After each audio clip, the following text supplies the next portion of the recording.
Vina Damayanti dengan NIM 20032005. Baik, di sini saya akan memaparkan materi mengenai GAP. Nah, sebelumnya kita mengetahui dulu kepanjangan dari GAP sendiri ialah Good Agricultural Practice. Dan untuk lebih jelasnya kita ketahui dulu apa itu GAP. Nah, GAP adalah sebuah teknis atau sebuah penerapan sistem sertifikasi mengenai proses produksi pertanian yang menggunakan sebuah teknologi maju yang ramah lingkungan dan yang berkelanjutan, sehingga produk pertanian itu aman untuk dikonsumsi oleh semua kalangan. Selain itu juga untuk kesejahteraan pekerja itu diperhatikan, dan usaha tani memberikan keuntungan ekonomi bagi petani-petani itu sendiri. Selanjutnya untuk ASEAN GAP yang menekankan terhadap 4 komponen penting. Yang pertama ada keamanan konsumsi pangan, dan yang kedua pengelolaan lingkungan dengan benar, yang ketiga keamanan kesehatan dan kesejahteraan pekerja lapang, dan yang terakhir adalah jaminan kualitas produk dan yang dapat ditelusuri. Nah, GAP juga menuntut para produsen untuk menghasilkan produk yang aman untuk dikonsumsi. Nah, selaras dengan sustainability, juga menjamin keselamatan para pekerjanya untuk menghasilkan produk yang benar-benar berkualitas.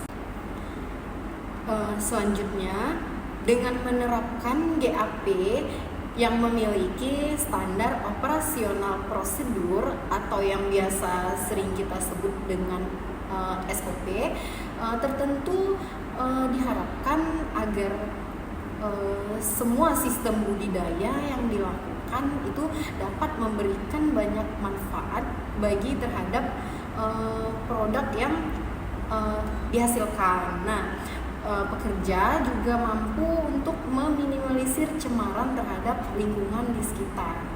Dan apabila pada produk pertanian yang dihasilkan itu hendak dan mau bersaing di era perdagangan bebas, maka itu harus memiliki sertifikat GAP ini, dan itu adalah sebuah kewajiban. Juga terdapat beberapa macam GAP yang sesuai dengan komoditas yang dikembangkan, namun umumnya memiliki standar yang hampir sama, itu dalam menerapkan sistem GAP itu sendiri. Nah, seorang produsen juga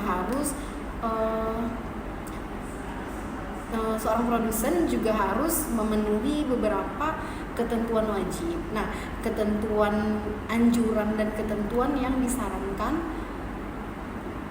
ini akan kita bahas selanjutnya mengenai beberapa ketentuan GAP buah-buahan sebagai gambaran umum dari pembahasan ini. Dan selanjutnya tujuan GAP itu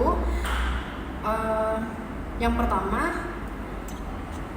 meningkatkan produksi dan produktivitas.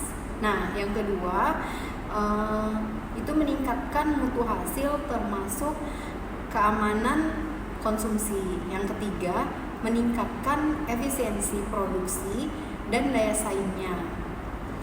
Yang keempat itu memperbaiki efisiensi penggunaan sumber daya alam.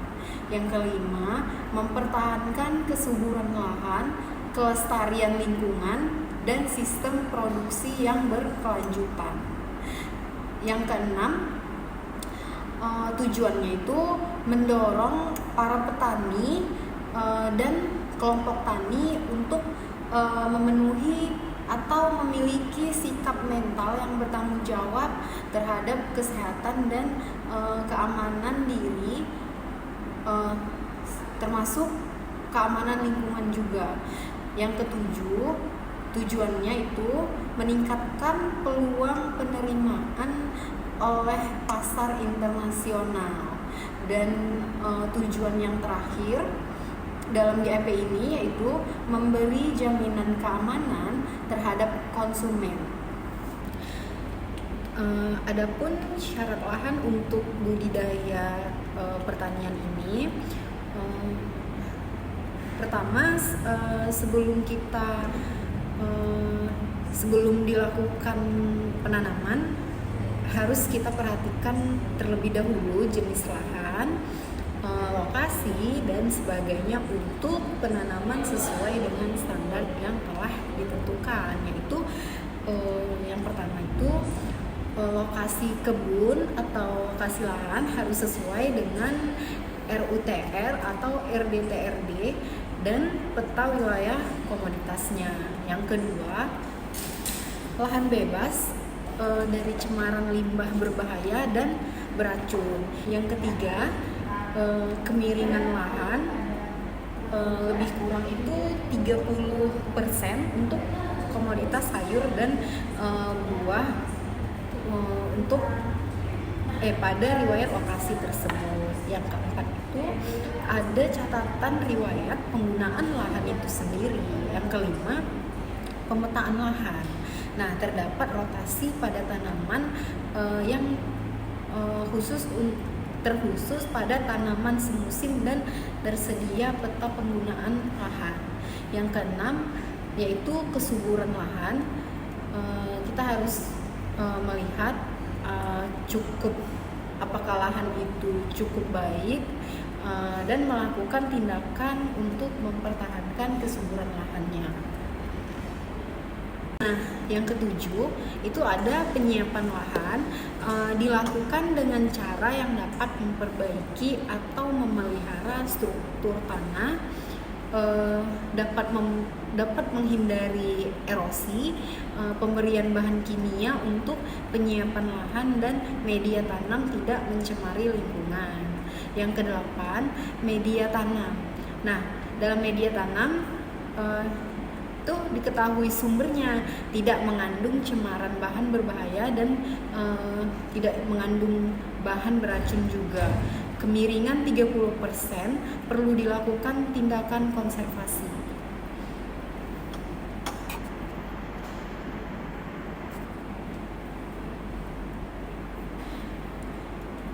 Nah, selanjutnya ada persiapan lahan tanaman buah yang baik. Yang pertama, dalam persiapan lahan yang baik itu harus ada aspek agroklimat untuk tanaman buah yang diantaranya adalah dengan ketinggian tempat 700 mdpl, curah hujan rata-rata 450 mm per bulan, jenis tanah itu harus coklat latosol, pH tanah 5,5 sampai 6, kelembapan udara 50 sampai 80%, suhu udara 25 sampai 30 derajat Celcius. Nah, yang kedua ada pengolahan lahan. Nah, jenis pengolahan tanahnya apakah itu jenis OTM atau olah tanah maksimum, apakah jenis OTK, olah tanah konservasi, ataupun juga apakah jenis TOT atau tanpa olah tanah. Nah, yang ketiga ada penentuan jarak tanam. Nah, jarak tanam jika jarak tanam itu terlalu rapat untuk tanaman buah, itu akan menciptakan iklim mikro yang kurang cocok untuk tanaman. Pertumbuhan juga akan kurang baik dan produktivitasnya sendiri itu akan rendah, sehingga diperlukan jarak tanam yang ideal. Nah, gimana sih yang dikatakan jarak tanam itu ideal? Nah, Jarak tanam yang ideal untuk tanaman buah adalah 10 meter dikali 10 meter atau 8 meter dikali 10 meter. Untuk 10 meter dikali 10 meter itu biasanya luas lahan yang seluas 1 hektar. Jadi itu menggunakan jarak tanamnya 10 meter dikali 10 meter. Dan itu diperlukan bibit sebanyak 110 pohon. Sedangkan jarak tanam yang ukurannya 10 meter dikali 8 meter itu diperlukan bibit sejumlah 137 pohon. Nah, adapun yang keempat itu adalah pembuatan lubang tanam, di mana ukuran lubang tanam pada tanaman buah itu adalah dengan panjang 50 cm, dengan lebarnya itu juga 50 cm dan dalamnya 50 cm. Dalam pembuatan lubang tanam sendiri, tanah yang di bagian atas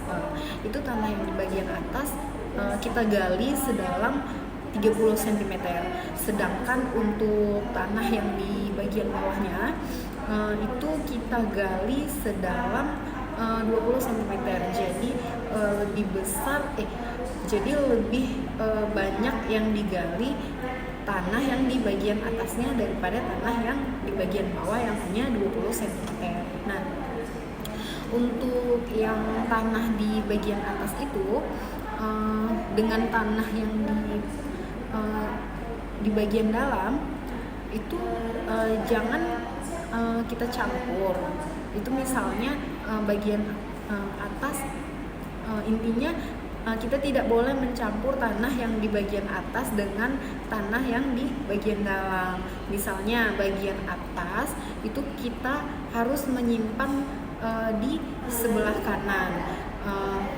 Untuk yang di bagian dalam itu kita simpan yang untuk di sebelah kiri. Jadi lubang tanam disimpan 1 bulan agar itu kita simpan selama 1 bulan agar terangin-angin supaya terjadi pengemasan zat-zat yang beracun.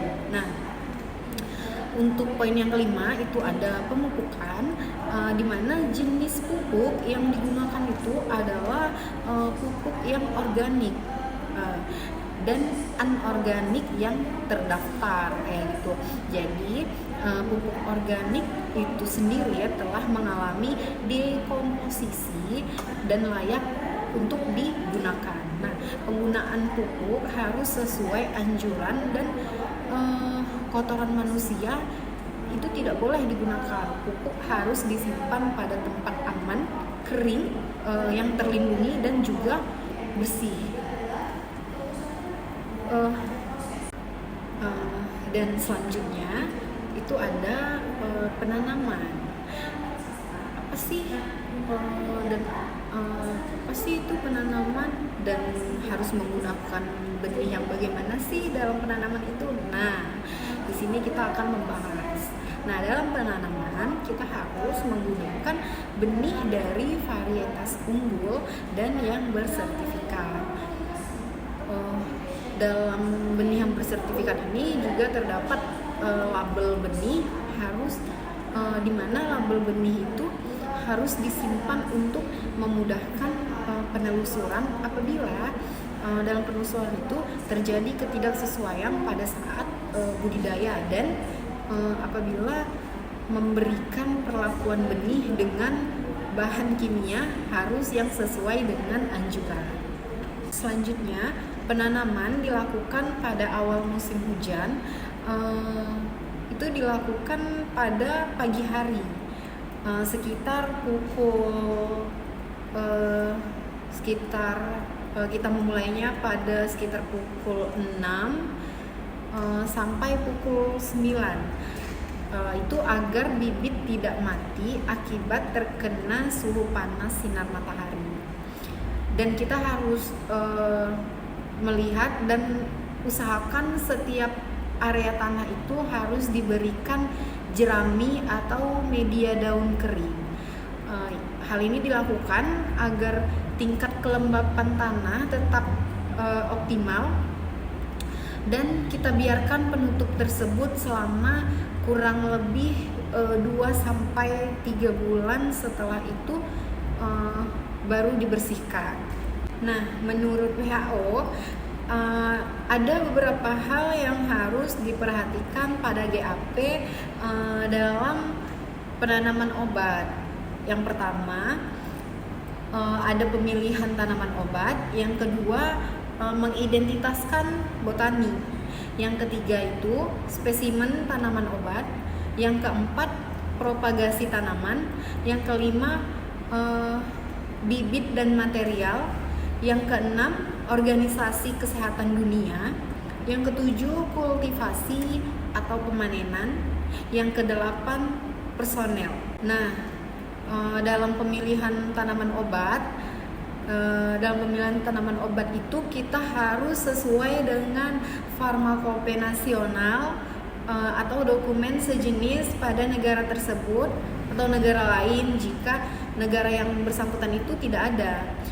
Nah, jadi tanaman obat yang baru diperkenalkan itu juga harus diidentifikasikan yang tercatat sebagai bahan baku yang digunakan pada pengobatan tradisional di negara asal tanaman tersebut. Yang dikatakan identitas botani itu bahwa identitas botani sendiri memang harus terverifikasi dan harus terdokumentasikan serta memiliki klasifikasi ilmiah, seperti misalnya pada nama daerah, nama dalam bahasa Inggris, nama budidaya, ekotype, chemotype atau fenotype, dan sebaiknya tersedia dan sesuai. Selanjutnya, pada hasil budidaya yang diperdagangkan harus tercantum juga jenis tanaman dan suppliernya. Perlu kita sebutkan juga dan disebutkan asal bibit serta bahan budidayanya. Selanjutnya, spesimen tanaman obat. Nah, tanaman obat dideterminasi dan diidentifikasi di herbarium. Bila memungkinkan, itu dilakukan perbandingan ciri genetisnya serta hasil dokumentasi dan wajib diidentifikasi dan disertakan dalam dokumen pendaftaran obat bahan alam. Selanjutnya, bibit dan material. Nah, pada bibit dan material kita juga harus melihat propagasi tanaman yang seperti disebutkan sumber, supplier, kualitas, identitas, hasil perbanyakan, sejarah perkembangbiakan, serta memenuhi persyaratan peraturan regional dan nasional. Nah, selanjutnya ada kultivasi atau penanaman. Pada kultivasi atau penanaman dapat menggunakan sistem yang namanya tumpang sari dengan melihat beberapa faktor yang sebelumnya sudah ditentukan. Yang pertama itu kita harus melihat dari pemilihan tempat, yang kedua dampak ekologi dan sosial, yang ketiga iklim, yang keempat tanah, yang kelima pengairan dan pembuangan, yang keenam pemeliharaan dan perlindungan tanaman. Saya rasa itu saja. Dan untuk poin personil, pada bagian personil ini mencakup dua hal, yaitu pengetahuan dan pelatihan. Dan pihak terkait juga mengajarkan serta memberikan beberapa pengetahuan pada personil. Pengetahuan itu mencakup identifikasi botani, karakteristik budidaya, kebutuhan lingkungan, pemanenan, serta penyimpanan. Dan setelah adanya pengetahuan yang dimiliki oleh para personil, Maka hal selanjutnya yang harus dilakukan itu adalah pelatihan dengan mencakup hal kebersihan dan juga yang namanya K3, di mana K3 itu sendiri yaitu kesehatan dan keselamatan kerja. Selanjutnya kita membahas dampak penerapan pada GAP atau biasanya yang disebut dengan Good Agricultural Practice. Dalam penerapannya, kita dalam menerapkan sistem GAP dalam budidaya pertanian tentu bermanfaat bagi manusia maupun bagi lingkungan.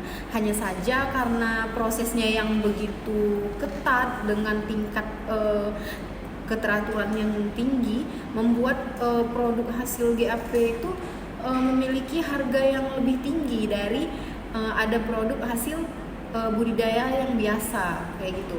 Jadi produk yang bersertifikat GAP itu tentu memiliki jaminan yang tersendiri daripada produk yang budidayanya seperti biasa.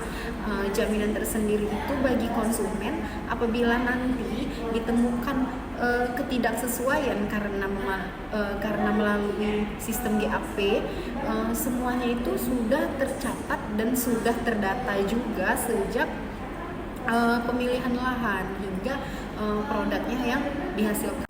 Nah, dalam penerapan GAP atau yang biasa disebut Good Agricultural Practice, ini memiliki dampak positif yang signifikan pada berbagai aspek pertanian.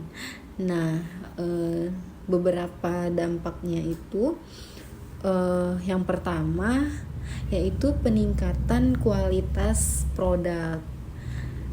GAP sendiri membantu meningkatkan kualitas produk pertanian dengan menetapkan standar produksi yang tinggi. Hal ini melibatkan penggunaan benih, pemupukan, dan pengendalian hama yang optimal. Yang kedua, keamanan pangan. Dengan melalui GAP, keamanan pangan dapat ditingkatkan dan penggunaan pestisida dan pupuk sesuai dengan aturan mengurangi residu yang berbahaya pada produk pertanian. Yang ketiga, kesehatan konsumen, di mana pada kesehatan konsumen sendiri itu konsumen diuntungkan karena GAP berkontribusi pada produksi makanan yang lebih sehat dan bebas residu kimia yang berlebihan. Nah, dampak positif yang keempat, pengelolaan sumber daya alam. Dalam penerapan GAP mendorong penggunaan sumber daya alam secara berkelanjutan, mengurangi resiko degradasi tanah dan penurunan kualitas air. Yang kelima, dampak positifnya itu ialah peningkatan pada produktivitas. Petani yang menerapkan GAP cenderung mengalami peningkatan produktivitas karena metode yang lebih efisien dan efektif. Dampak yang keenam yaitu akses ke pasar internasional. Petani yang menerapkan GAP cenderung mengalami peningkatan produktivitas karena metode yang lebih efisien dan yang lebih efektif. Yang ketujuh, akses ke pasar internasional. Standar GAP umumnya diakui secara internasional dengan membuka peluang ekspor produk pertanian ke pasar internasional yang ketat. Dampak positif yang ketujuh yaitu keberlanjutan lingkungan. GAP mempromosikan praktik pertanian berkelanjutan termasuk pengelolaan limbah dan perlindungan lingkungan. Dampak positif yang ke-9, penyuluhan dan pendidikan.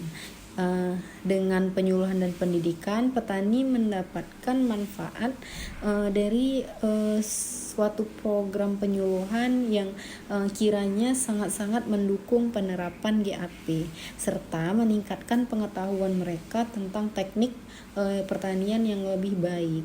Dampak yang ke-10, yaitu ketahanan petani. Petani yang menerapkan GAP memiliki keunggulan kompetitif, lebih mampu menghadapi tantangan ekonomi dan perubahan iklim. Dampak positif yang ke-11 yaitu reputasi dan penerimaan pasar. Produk pertanian dari praktik GAP seringkali lebih dihargai di pasar karena reputasi yang baik terkait keamanan, kualitas, dan keberlanjutan. Penerapan GAP itu bukan hanya tentang hasil pertanian yang lebih baik, tetapi juga menciptakan ekosistem pertanian yang berkelanjutan dan mempromosikan kesejahteraan petani serta konsumennya. Penerapan GAP selain memiliki dampak positif, GAP juga dalam penerapannya memiliki beberapa dampak negatif. Yang pertama adalah biaya implementasi, di mana dalam penerapan GAP dapat memerlukan investasi awal yang signifikan dalam hal pelatihan, infrastruktur, dan peralatan yang mungkin menjadi beban finansial bagi petani, terutama yang memiliki skala usaha kecil. Dampak negatif yang kedua yaitu keterbatasan sumber daya, di mana petani dengan sumber daya terbatas mungkin menghadapi kesulitan dalam memenuhi sebuah persyaratan GAP yang dapat menyebabkan ketidaksetaraan akses dan peluang. Dampak yang ketiga yaitu ketidakpastian cuaca. Beberapa praktik GAP seperti pemilihan waktu dan pengendalian hama dalam penanaman dapat menjadi lebih sulit karena ketidakpastian cuaca yang semakin meningkat. Dampak negatif yang keempat yaitu peningkatan birokrasi, di mana dalam penerapan GAP itu dapat menambah beban administrasi bagi petani dengan peningkatan aturan dan regulasi, terkadang memerlukan dokumentasi dan pelaporan yang lebih intensif. Perubahan tradisional praktik pertanian, beberapa petani mungkin mengalami resistensi terhadap perubahan dari praktik pertanian tradisional. Mereka juga menuju metode yang sesuai dengan standar GAP. Dampak negatif yang kelima, tantangan penegakan standar. Dalam penegakan standar, GAP dapat mengakibatkan variasi dalam kualitas implementasi yang pada gilirannya dapat merugikan reputasi produk dan kepercayaan konsumen. Dampak yang keenam yaitu ketergantungan pada input kimia. Meskipun GAP itu berupaya mengurangi penggunaan bahan kimia sintesis, beberapa petani mungkin mengalami yang namanya ketergantungan pada input kimia organik yang dapat memiliki dampak lingkungan. Dampak negatif yang ketujuh itu adalah isu sosial, di mana dalam penerapan GAP sendiri dapat menimbulkan isu-isu sosial seperti perubahan dalam hubungan kerja atau pemenuhan standar sosial yang dapat mempengaruhi keberlanjutan sosial di tingkat lokal. Dampak negatif yang kedelapan itu kesulitan dalam pemantauan, di mana pemantauan dan penegakan kepatuhan terhadap GAP dapat menjadi sulit, terutama di daerah yang luas atau daerah yang sulit untuk diakses. Dan dampak negatif yang terakhir yaitu adaptasi terhadap kondisi lokal. Standar GAP mungkin tidak sepenuhnya sesuai dengan kondisi lokal, namun memerlukan adaptasi yang dapat menimbulkan ketidaksesuaian. Dan dari dampak-dampak tersebut sangat penting untuk mempertimbangkan dan mengatasi dampak negatif ini agar implementasi GAP itu dapat memberikan manfaat yang seimbang antara peningkatan hasil pertanian dan dampak negatifnya. Selanjutnya, sertifikat GAP yang dikeluarkan oleh otoritas keamanan. Biasanya yang mengeluarkan sertifikat GAP ini otoritas keamanan pangan yang berada di pusat atau otoritas keamanan pangan daerah. Apabila nantinya sudah memiliki sertifikat GAP, maka seorang produsen bisa mendapatkan sertifikat prima untuk produk pangan segar dengan melengkapi SOP dan registrasi kebun. Nah, sertifikat ini juga bermanfaat untuk bersaing dengan produk dari luar negeri dalam perdagangan yang bebas gitu. Jadi ketika menghendaki produknya itu bisa menembus perdagangan bebas, maka produk tersebut harus sudah memiliki yang namanya sertifikat GAP global. Mungkin sekian pemaparan materi saya mengenai GAP. Lebih dan kurang saya mohon maaf. Wabillahi taufiq wal hidayah. Assalamualaikum warahmatullahi wabarakatuh.